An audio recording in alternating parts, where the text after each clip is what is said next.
أعوذ بالله من الشيطان الرجيم بسم الله الرحمن الرحيم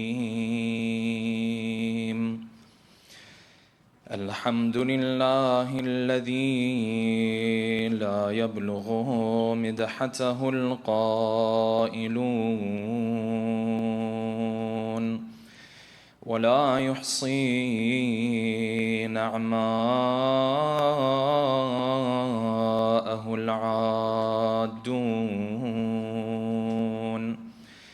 ولا يؤدي حقه المجتهدون الذي لا يدركه بعد الهمم ولا يدركه ولا يناله غوص الفطن الذي ليس لصفته حد محدود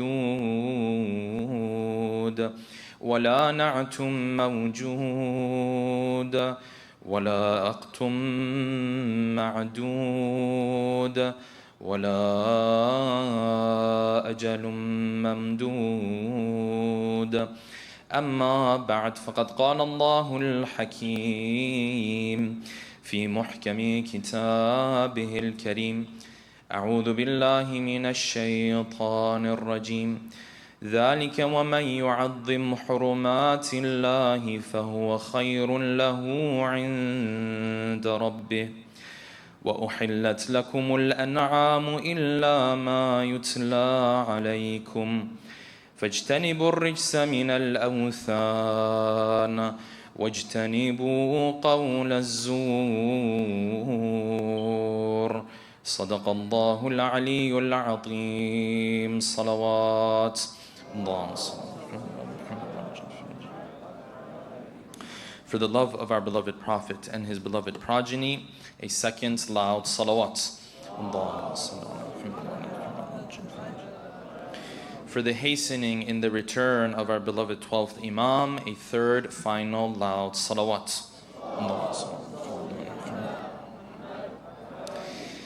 Last night we began our discussion on the topic of music, and we explained first and foremost the crucialness and the significance and the importance of delving into this topic.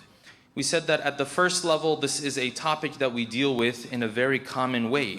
Wherever you turn and wherever you go in today's world, music is part and parcel of our lives, whether you want it that way or you don't want it that way, voluntarily or involuntarily. At the second level, this is a topic that is extremely complex and nuanced. There's not one type of music today, though that might have been the case hundreds or maybe 1,000 years ago. Today, for every single emotion that the human being experiences, you will find some sort or form of music that invokes that emotion within the human being. At the third level, the reality is that the issue of music has always remained vague for most of us, meaning that most of the time, if you were to engage in a discussion with someone around this topic, the answer to the question of what music is halal and what music is haram would vary very heavily from person to person. In fact, the conversation would not end in 5 to 10 minutes. Typically, it might take an hour or two to figure out what the ruling on this topic is. Every person you go to will have a different ruling on what type of music is halal and what type of music is haram. And at the fourth level, we mentioned that this is an important topic for us because it fundamentally correlates with the two camps that we find in the plains of Karbala. In the plains of Karbala, you have the camp of Yazid, the Yazidi lifestyle represented by his army. And then you have the Husseini lifestyle represented by his camp. And if you were to look in the lifestyle of the likes of Yazid, you would find that music plays a prominent role, along with some other elements, other haram forms of entertainment, gambling, alcohol, so on and so forth. So much so that some of the companions of the Prophet themselves raised objection to Yazid, that you can no longer be the Khalifa of the Prophet when you are engaged in listening to this haram music all the time. Therefore, from these four angles, we said it is important for us to delve into this topic, specifically because it helps us understand other areas of Islamic law and Islamic theology as well. We said if we wanted to delve into this topic, it's important for us not to guess and assume that simply because I don't feel a negative effect on my life when I listen to this type of music, that therefore it's not a problem and it's not a big deal in the eyes of Allah subhanahu wa ta'ala. One needs to kneel in front of Quran and Ahl Bayt to learn what they believe in. The reality is there are many things that don't seem like big deals to us, and yet in the eyes of Allah subhanahu wa ta'ala they are very big deals.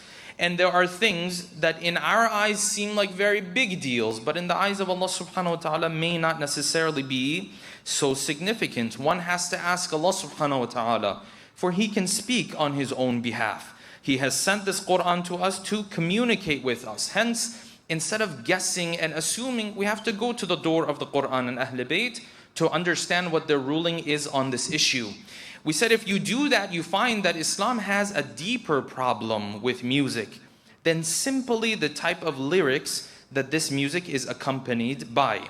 Yes, if it is the type of music that comes with lyrics that promote violence, that have sexual references, that have references on drugs and alcohol and substance abuse, this is clearly a problematic type of music. There's no doubt about this. Nonetheless, we said there is a deeper problem that Islam also has with the issue of music, and that is that some types of music have an effect referred to as the concept of lahu, meaning the type of distracting that it can make you forget about your akhirah and make you less likely to worry about where you are headed.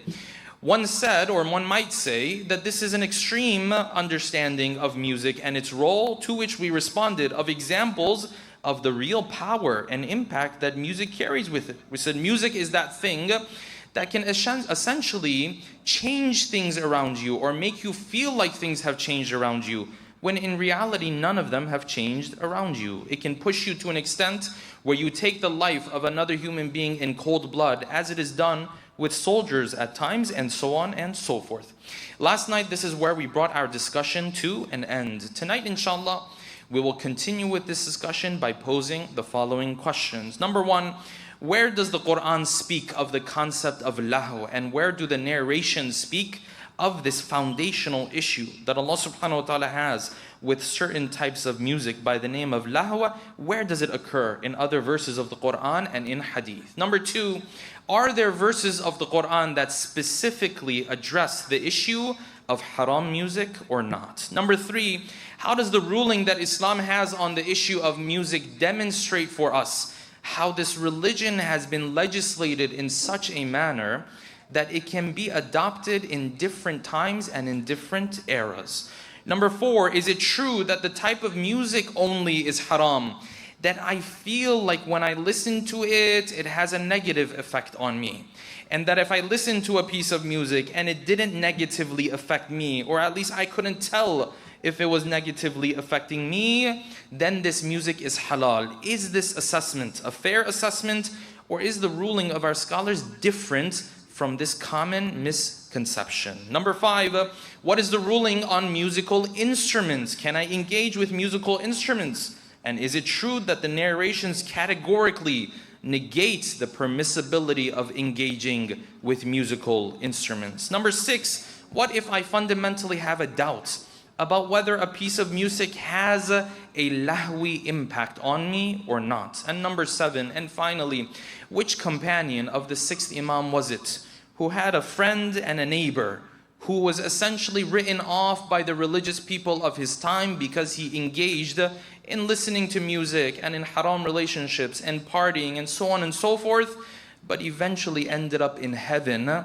because of the wise words of our beloved sixth Imam? Tonight, inshallah, we'll delve into these 7 questions with a loud salawat ala Muhammadin wa ali Muhammad.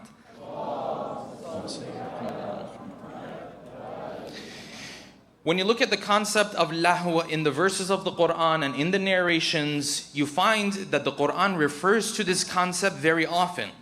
Because the reality is, the lahwi effect is not done and doesn't happen only through music. There's other things that potentially can have this impact as well. In fact, someone can live a life of lahu as well. Sometimes you see people, they're well into their 50s, well into their 60s, well into their 70s, they're well established in life, but this person's life is a lahwi life. He's still running around looking for his new toy, for the next shiny toy in his life. This life, the Quran refers to it as what? As a life of lahwa and la'ib. Therefore, the Quran refers to the concept of lahwa very frequently. And when you go to our narrations, you find that the Ahlul Bayt also spoke about the issue and the concept of lahu as well. You find in this narration, this hadith Qudsi, where the Imam is quoting Allah subhanahu wa ta'ala. He says, "O human being, وَأَكْثِرْ ذِكْرَ الْمَوْتِ, and remember death. Remember the moment where you're going to be taken from this world and held accountable for your deeds. وَمُفَارَقَةُ الْأَهْلِينَ, and the time where your friends and your relatives, they can't solve your problems anymore. Your connections, your relationships, they don't hold that weight and value anymore." Then the narration continues and he says, وَلَا تَلْهُ, don't engage in lahwa. فَإِنَّ اللَّهْوَ يُفْسِدُ صَاحِبَهُ, because when you engage in lahwa, it corrupts the human being. Why? We said lahu is one of those evils that the fact that it is evil is not so clear in and of itself. But it is evil because it opens the door to hundreds or thousands of other evils that can come your way. Because if I live a life where I am distracted from the akhirah, well, guess what happens? Anything that is going to be a problem for me in the akhirah, I'm going to forget about now. It's not going to be a big deal anymore. How many times in the verses of the Quran do we read that if you want to end up in the right place on the day of judgment, you have to remember you're headed that way? In fact, when you look into the verses of the Quran, the people who show up on that day and have done a good job with their deeds, when their book of deeds is given to them and they call everyone ha'u muqra'u kitabiyah, what do they say immediately after that? They say, inni dhanantu anni mulaqin hisabiyah. You know why I ended up here? You know why my book of deeds is shining like this? He's so proud, he's calling other people to come and take a look. Ha'u muqra'u means everyone come and take a look. You know, you've seen sometimes people get a degree. Alhamdulillah, they're proud, they're happy. They might go online, they might share it on their social media, say, Alhamdulillah, I worked so hard for this. Alhamdulillah, I finally was able to get my degree. This person who's now going to make it into heaven, take that happiness times 1,000 or 1,000,000, whatever you want to call it. He says, "Ha umuqra'u kita, come and take a look at my book of deeds." But why did you end up here? How come the other one didn't end up here? Because inni dhanantu anni mulaqin hisabiyah. Because I had yaqeen that this day was going to come. I was sure. I was looking forward to it. I knew this day was going to happen. So because I knew it was going to happen, I was preparing for it my whole life. Now imagine the person who's living a life of lahwa. Well, this person, he's not looking towards his akhirah. Now Allah subhanahu wa ta'ala can come and tell him, oh, dress like this, pray, fast, all of this. He's not even looking in that direction. So it doesn't even matter anymore. Hence the issue of lahu is something that is very important for Quran and Hadith. And it occurs in multiple verses of Quran and multiple narrations of ours as well. So then the question comes to mind, okay, if this is the problem that Allah subhanahu wa ta'ala has with music, are there verses of the Quran that address the topic of music in particular? Are there verses of the Quran that say, listen, when you come across at least some sorts of music, you have to pump the brakes, you can't engage with it, you can't listen to it? Yes, there are at least 5 verses of the Quran that scholars have taken to have been referring to the topic of music. Yes, if you were to Google in the verses of the Quran, where is the topic of al-musiqa, nothing is going to pop up. But there are titles under which the topic and the issue of music would fall. And hence, when the Quran talks about that title, music that falls under that title is also part of that ruling as well. And of these verses is the verse that we started our lecture with yesterday from Surah Luqman, Surah number 31, verses 6 and 7. The Quran says, وَمِنَ النَّاسِ, and from people there are this subgroup. مَنْ يَشْتَرِي لَهْوَ الْحَدِيثِ, they go around building a bazaar, building a market, they go around building a sales for what? They sell lahwa al-hadith, the type of speech that is lahwi.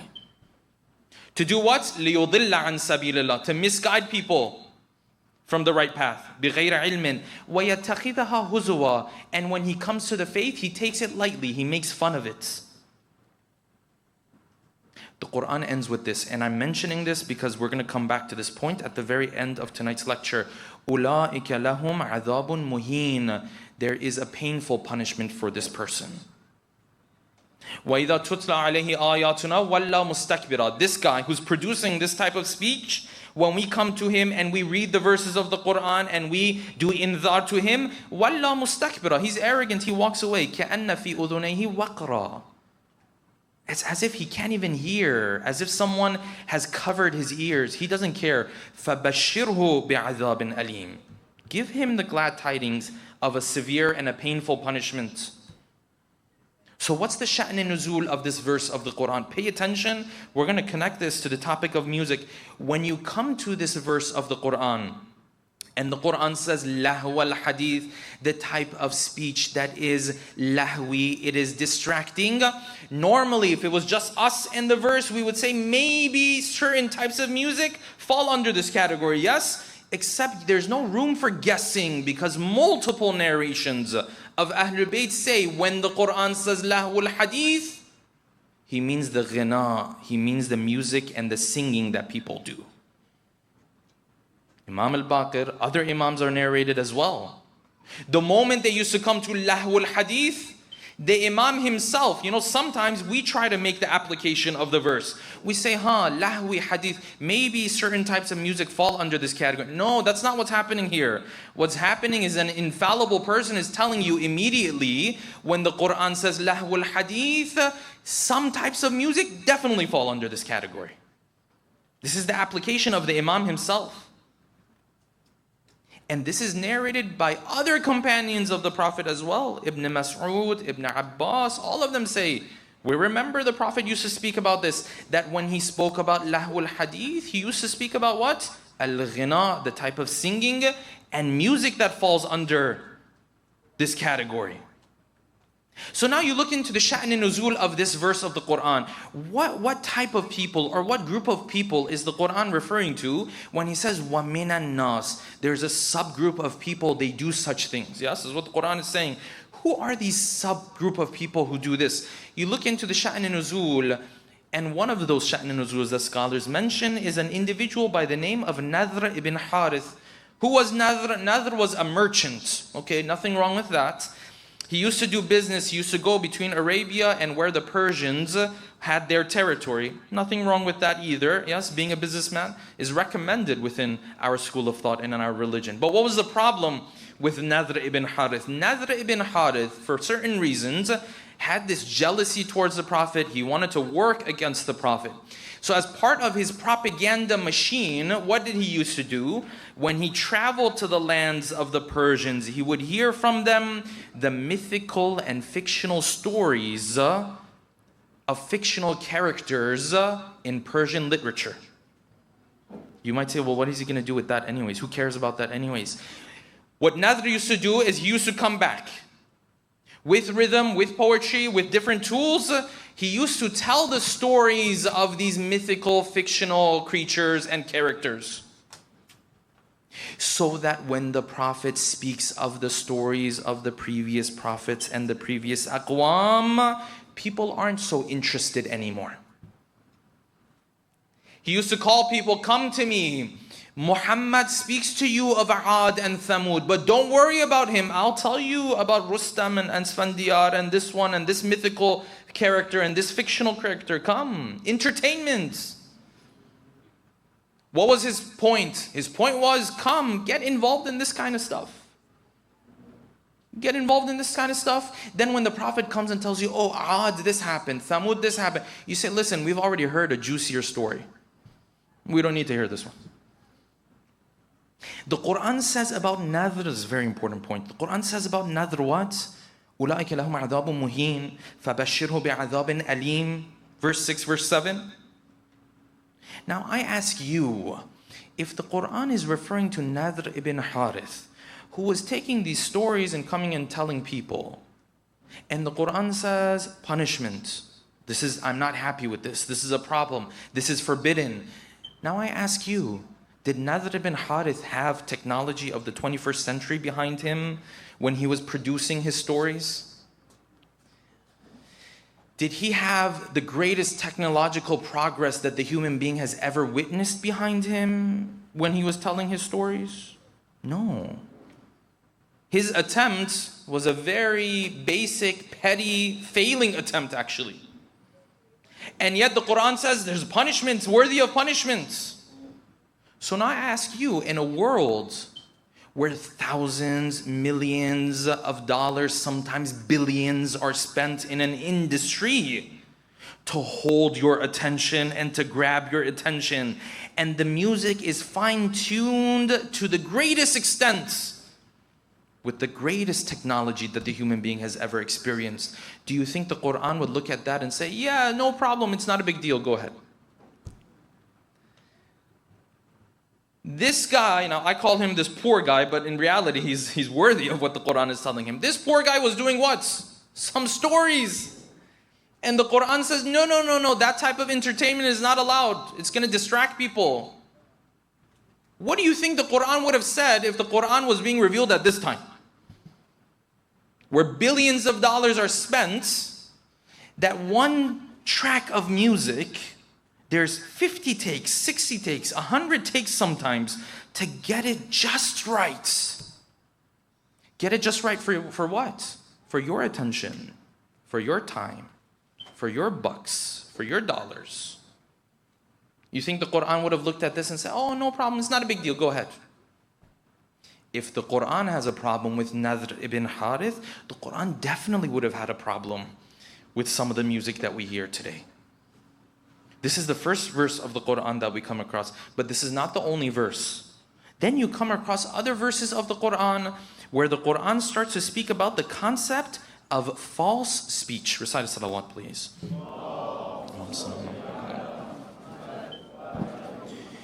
The Quran in multiple verses speaks about this idea of qawl al-zur, false speech, empty speech. And Allah subhanahu wa ta'ala says, فَاجْتَنِبُوا الرِّجْسَ مِنَ الْأَوْثَانِ, stay away from the idols, don't worship them. وَاجْتَنِبُوا قَوْلَ الزُّورِ, and stay away from false speech. Before you can move around and say, well, Shaykh, we don't know, is this really talking about music or not? The Imam himself says, هُوَ الْغِنَى. The narration himself comes and says, this is ghina he's talking about. So it's not even a matter of, well, maybe this, maybe that. No, it's this singing and this music. So the Imam does this application for us. We're not even doing this application. Sometimes we're the one who does the application. Maybe in Islam, Allah subhanahu wa ta'ala tells you, you need to be kind to your parents. Okay, so how exactly am I supposed to be kind? Quran and Hadith may not necessarily go into too much detail. They'll left it up to you to think, what does it mean for you to honor your parents? For some of us, it means, checking up on them or visiting them or being kind to them. For someone else, maybe he's wealthy enough, for him it means buying a house for them, for example, whatever the case might be, yes? So then sometimes you have a doubt, would this fall under that category or not? Because you're doing the application. When it comes to false speech, the Imam is doing the application. He's saying, listen, you don't even have to sweat this. Let me just get it done for you. Qawl al-zur, false speech, that is the singing that they do. That is the music that they produce. And qawl al-zur is mentioned multiple times in the verses of the Quran.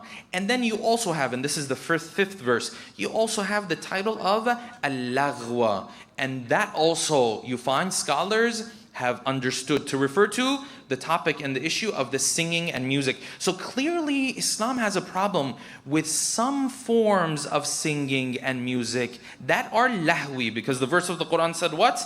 Lahu al-hadith. Yes? The lahwi type of speech. We said lahwi means the type that makes you less likely to worry about your akhirah, distracted, less likely to think about your duties as a Muslim. Where am I headed? Let me get my affairs in the proper organized manner. I might leave this world anytime. When you're listening to music, typically you're not thinking about any of these things.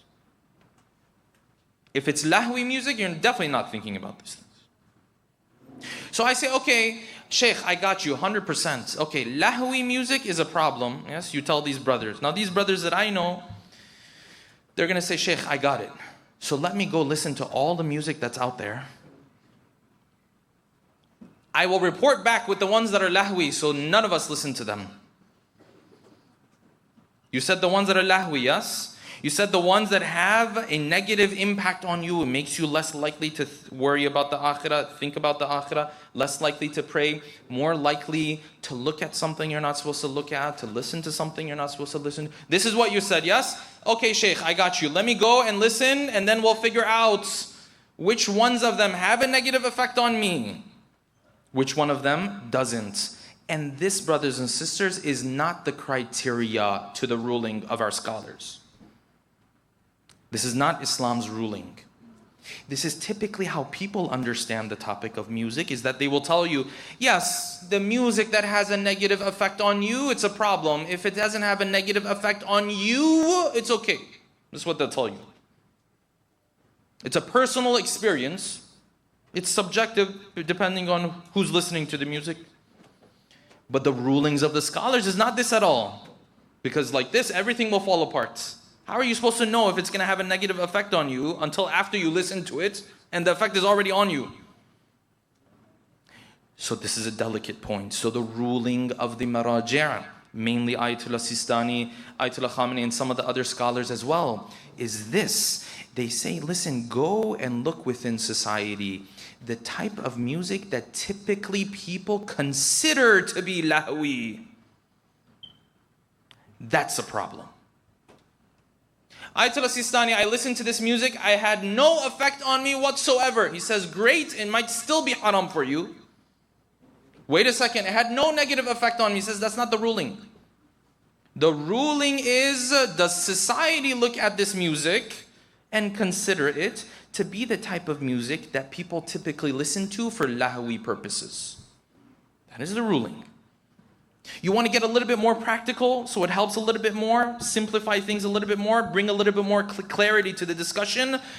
The likes of Ayatollah Khamenei and a group of other scholars, they will say, you know what, if you want to become even more practical, listen, it's that type of music that they use in places where people go for lahu, where people go for haram gatherings. It's that type of music that typically people play in clubs, in parties, in discos, and these haram places. And with this, brothers and sisters, the ruling of our faith on music should be a very simple thing to figure out. Anytime you have a discussion on the topic of music, and the discussion just on the ruling, the fiqh aspect of it, goes beyond 5 minutes, you're probably doing something wrong. You probably misunderstood the topic. The ruling is very simple. It's not meant to be vague. Not every time you come across a type of music do you have time to discuss with your classmate, your colleague for 2.5 hours if this music is halal or not. It's not the way Islam was built. You're not expected to stand in the middle of Kroger for 2 hours and say, oh, well, what do you think about this? Can we listen to this one? I don't know. Well, let me grab this tomato sauce, but I have a different opinion about this one. That's not the way it was meant to be. The ruling is very simple. You ask yourself in the first 2 seconds, is this the type that they would normally play in those gatherings or no? Mainstream music that you find today, and I hate to break it to you, the top stars, typically it's going to apply to them. Yes, that's going to be a problem.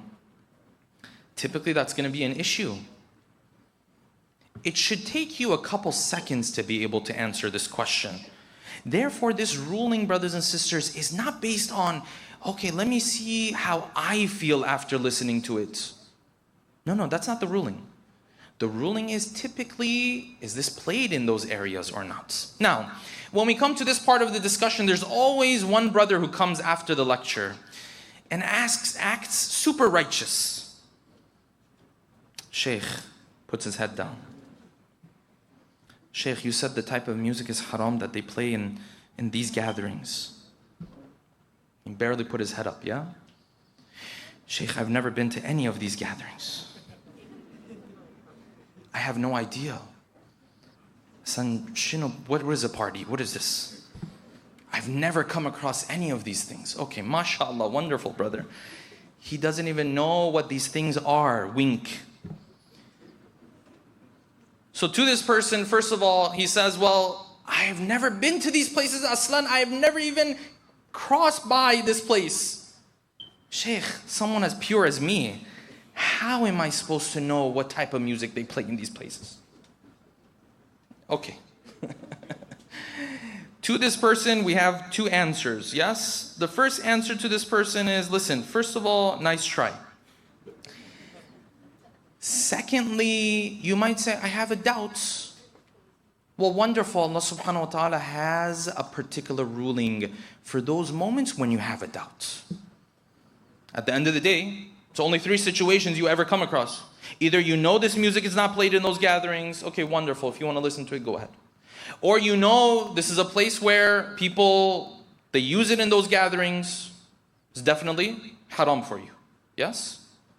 Or it's a situation where you're doubtful. Now let's just say you are that righteous individual who's never passed by such gatherings, okay? I'll take it, no problem. I'll give you the benefit of the doubt, okay? But if you have a doubt, Allah subhanahu wa ta'ala has a ruling for that situation. This whole process shouldn't take more than 5 seconds. Either you know one way or the other, or you're doubtful. So what's the ruling if I'm doubtful? The ruling if you're doubtful is that it is technically allowed for you to listen. But this is one of those areas it's good for you to take precaution. You remember when it came to the halal meat, you were going crazy? And we said you never take precaution in any other area? Bismillah. You say, Sheikh, I want to take precaution. Bismillah, this is one of those places, it's good for you to take precaution. Music is a slippery slope. You should take precaution. Why should we take so much precaution when it comes to it? We'll come back to this in just a second. First, a couple more points. If you pay attention to how the ruling is placed, how the ruling has been legislated, Allah subhanahu wa ta'ala said, I'm going to give you this principle. The type of music that they play in these gatherings, don't listen to them. But you know what happens when this is the ruling? Naturally, as time passes by, these gatherings also evolve. The type of music they play in them also evolves and changes. Don't make the mistake of assuming that God's ruling is changing. What is changing? The application of the ruling is changing. Makes a world of difference between these two. How many times have I been in a gathering, someone comes up to me, Sheikh, please tell these maraja, these scholars, they keep changing their ruling. When I was a kid, this music was a problem. Now they say it's okay. Yes, Habibi, because when you were a kid, 20, 30, 40 years ago, whatever the case might be, they used to play these things in haram gatherings. Nowadays, you put that on, people think you're weird. So it's not a problem to listen to it. So they don't use it for lahu purposes anymore. It doesn't play that role anymore. Take a look at classical music. Classical music back in the day, in the Victorian era, in these palaces and these, gatherings, so on and so forth. This is what people used to do. They used to drink, they used to dance, they used to mix with each other. That's what it was for. Today, if you listen to classical music and put it in some party, everyone's going to walk out of the party. And say, what is this? Hence, you find this fluidity in the application of the ruling of Islam. Not in the ruling itself. The ruling isn't changing every day. The ruling is legislated in such a way that when you apply it at different times, it would apply differently at different times. And that brings us to the next topic, and that is the topic of musical instruments. Another loud salawat, please.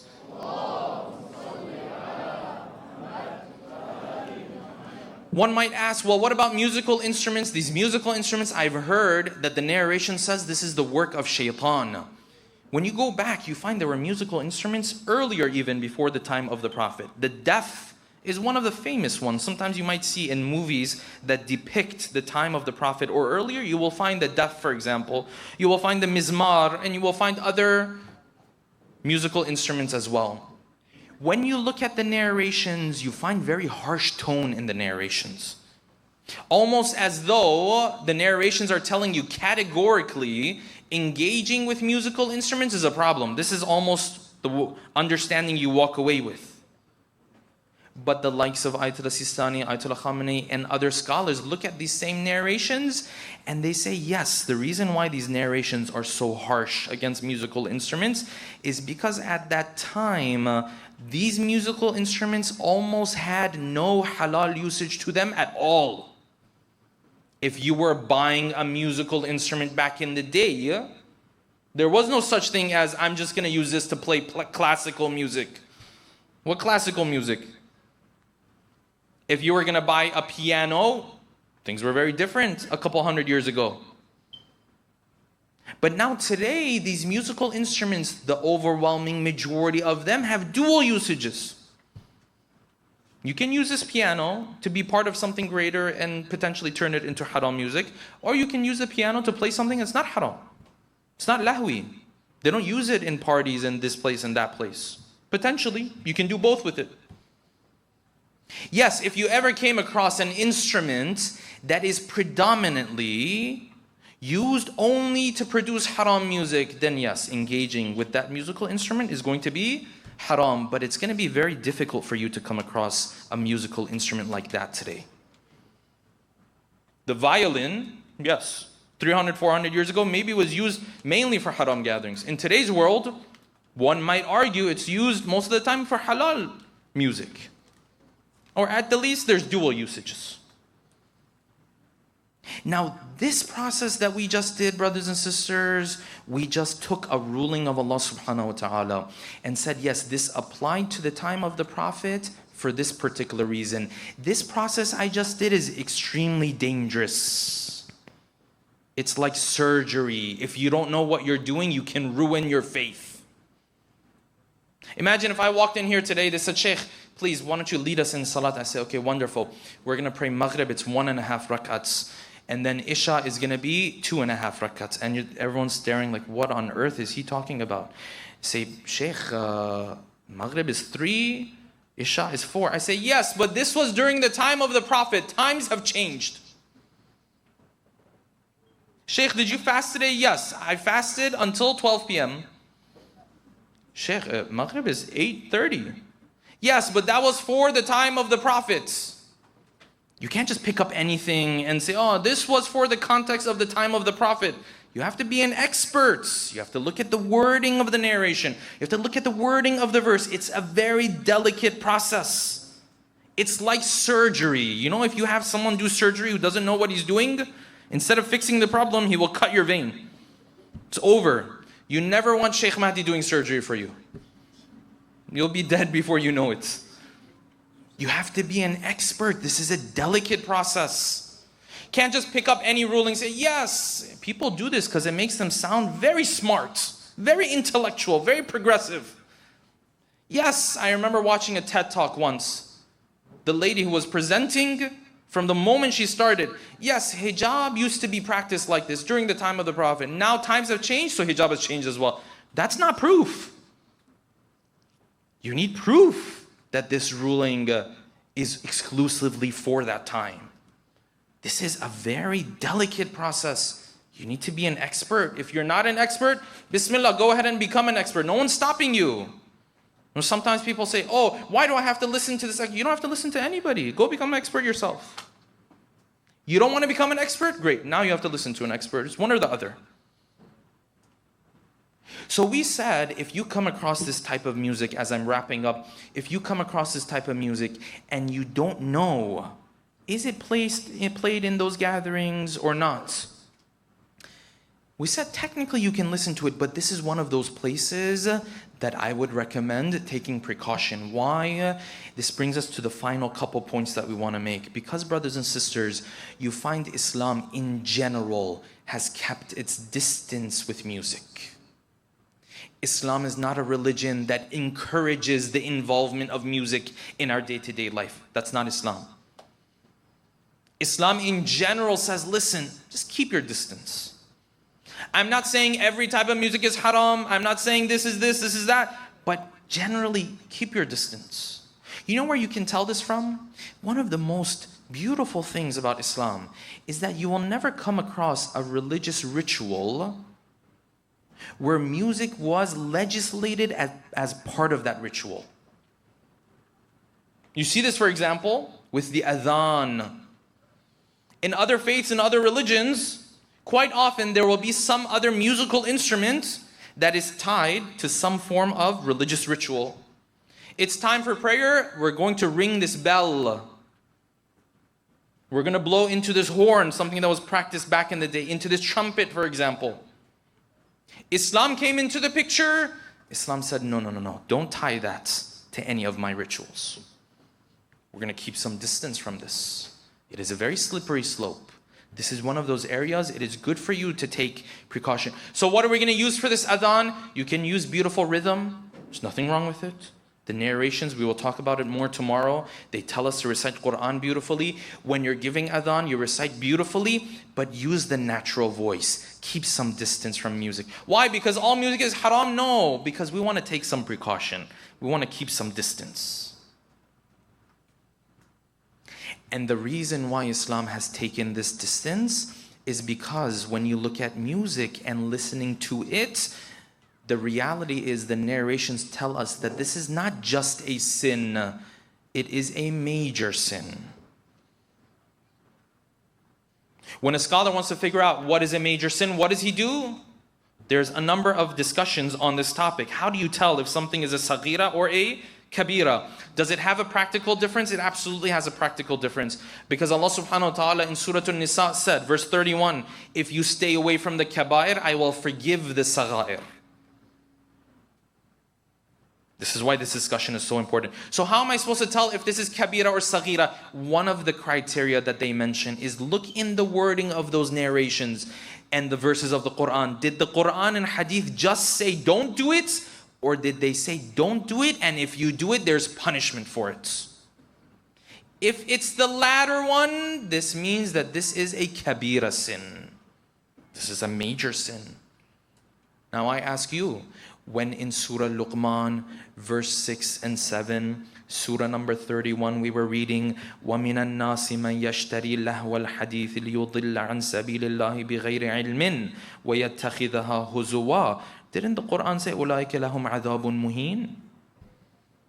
The Quran said what? Said the one who produces this music, he will have a humiliating punishment. And then you find in the narrations of Imam al-Baqir and other Imams, they came and said, stay away from ghina, فَإِنَّهُ مِمَّا وَعَدَ اللَّهُ عَلَيْهِ النَّارِ. Because it's one of those things that Allah subhanahu wa ta'ala said, you have to deal with the punishment of hellfire if you engage in it. Islam's stance is very firm on this issue. Now you say, well, Shaykh, it's very difficult. I fall short. Sometimes it sounds really good. Listen, I understand. Nobody said it was easy. And nobody said we're never fall short. Why do you think you're dealing with Arhamur Rahimeen?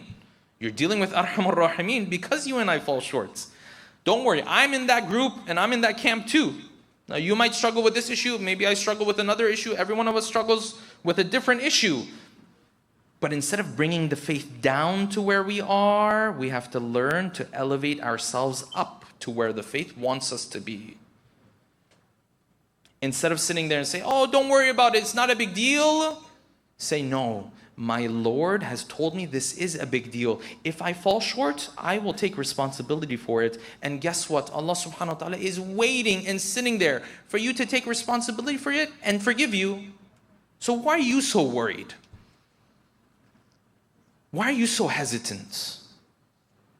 And hence you find in our narrations, there were people, everyone else who might have seen this person would write them off. Say, yeah, this guy, he's never going to change his lifestyle. He's been like this. He's always going to be like this. And amongst them was one of the friends and neighbors of a famous companion of Imam al-Sadiq by the name of Abu Basir. Abu Basir narrates the story for us. This is from Al-Kafi. Abu Basir says, I had a neighbor. This neighbor of mine was close with the Sultan. It means he was close with the government of the time. Because of that, asaba malan, he was doing very well. He was doing work for the government, for the Sultan at that time, and the Sultan was paying him very well. Because of this wealth that he had found, he was setting up his own live concerts and parties and so on and so forth. And as part of this, of course, he had bought a number of mughanniyat, a number of people who would come and sing for him. And you know, back in the day, nothing was recorded, everything was done live. This is how it was. Abu Basir says, me being the neighbor, of course your house is right beside the house of this person. He said, it started to bother me. I'm not a person who's into this kind of stuff.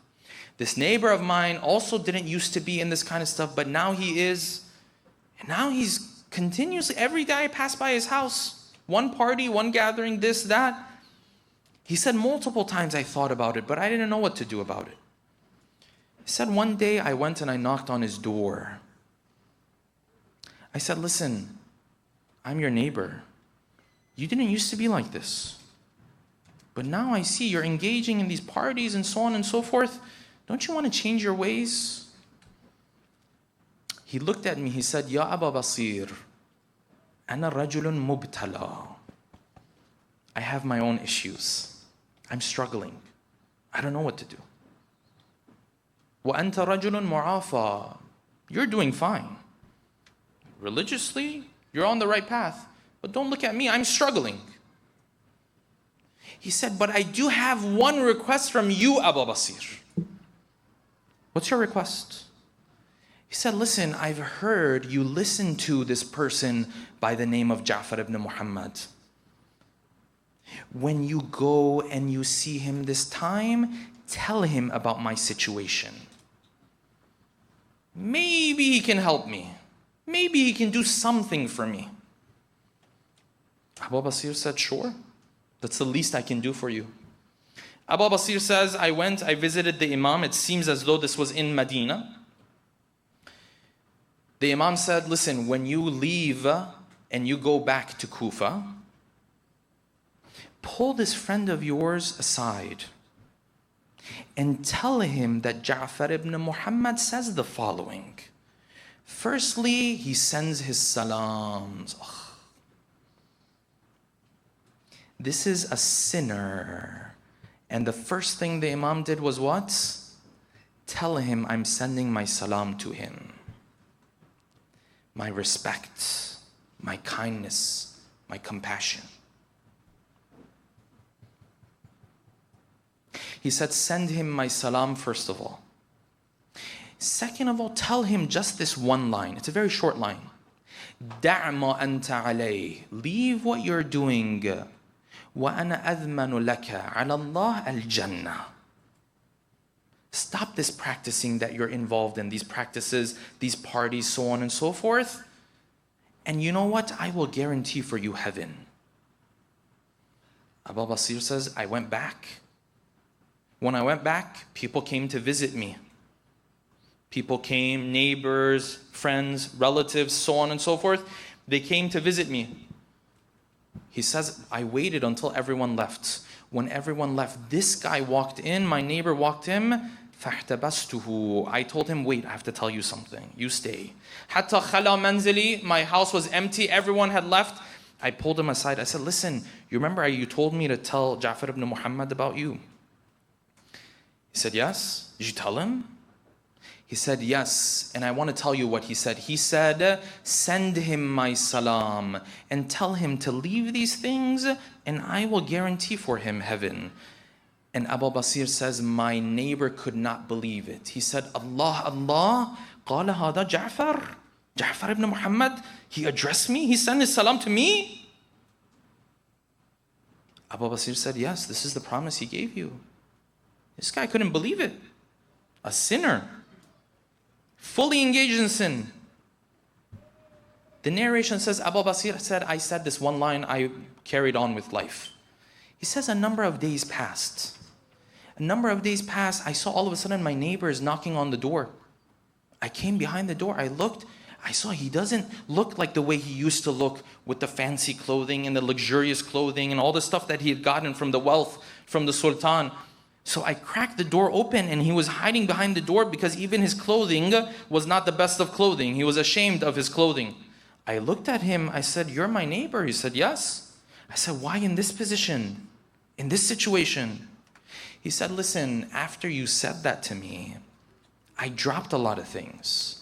And the wealth that I had, I gave it away as charity. And because I had sinned so much, I went a little bit further. I even gave away some of the clothing that I had myself. I'm coming to you because I need a little bit of food and I need a little bit of clothing.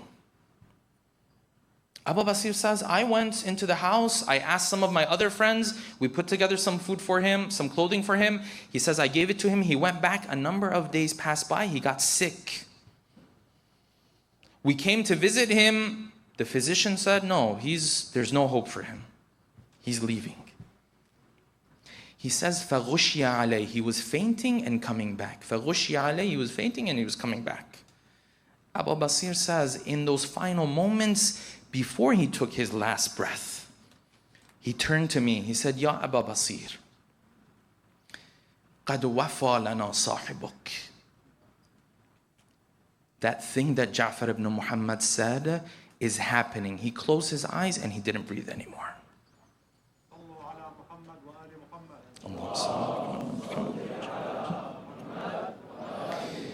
Abu Basir says, I was shook by this.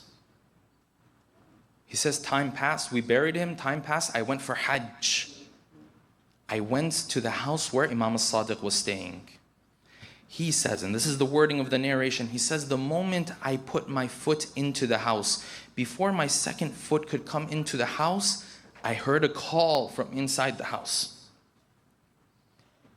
And Imam al-Sadiq, he said, Ya Abu Basir, قَدْ وَفَيْنَا لِصَاحِبِكَ.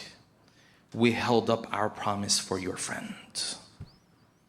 Yes, I might be a sinner who other people have completely written off. But the mercy of Allah subhanahu wa ta'ala is so much greater. And we ask Allah subhanahu wa ta'ala that we walk in the footsteps of those who even until the end of their life, the last moment of their life, they were engaged in sin. But they had one moment of awakening and Allah subhanahu wa ta'ala took their hands. And like this friend of Abu Basir, they ended up in heaven. Tomorrow, inshallah, we'll continue with this topic and we'll talk more about how the narrations talk about the concept of music. With that, inshallah, we'll bring tonight's talk to an end. أعوذ بالله من الشيطان الرجيم بسم الله الرحمن الرحيم الحمد لله رب العالمين الرحمن الرحيم مالك يوم الدين إياك نعبد وإياك نستعين اهدنا الصراط المستقيم صراط الذين أنعمت عليهم غير المغضوب عليهم ولا الضالين رحم الله من قرأ سورة الفاتحة مع الصلوات على محمد وآل محمد اللهم صل